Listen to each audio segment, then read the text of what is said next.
For the last few years, the math was simple. We were bringing in a record number of people, and we had nowhere to put them. That pushed rents and home prices to the moon. But the government has aggressively reversed course.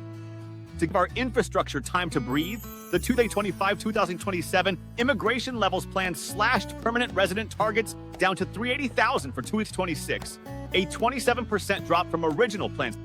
They are capping temporary residents, like international students and temporary foreign workers, to less than 5% of the total population.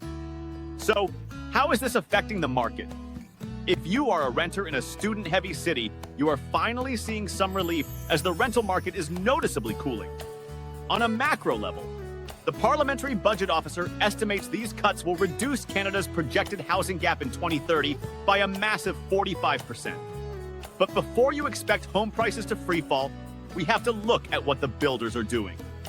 Part 2. Developers hitting the brakes. Housing starts. You would think that with a housing shortage, developers would be building as fast as humanly possible. But according to the Canada Mortgage and Housing Corporation's CMHC 2026 forecast, they are actually packing up their tools. They say that new home construction is set to decline through 2028 as developers face high costs, weaker demand, and more unsold homes. Housing starts meaning new homes beginning construction are forecast to decline through 2028. In Ontario, CMHC predicts that sales will remain below the 10-year average due to ongoing affordability challenges.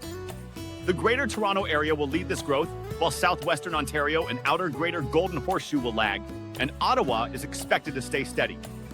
Here is what is expected for BC. Resale markets will show signs of recovery but remain below long-term averages. Housing starts will continue to slow down in 2026, with a more significant decline expected in 2027 to 2028. Lower condominium presale activity will limit new condominium construction over the next 3 years. Why? Because the math doesn't work for the builders anymore. Construction costs are sky high, and the pre-construction condo market is basically dead. Investors aren't buying pre-construction condos because the high interest rates mean the properties won't cash flow and they risk not being able to sell to buyers when the condos are completed. So, developers are focusing purely on finishing the buildings they already started with no other new developments planned. This means that while the immigration cuts reduce the demand for housing, the developers are simultaneously reducing the supply.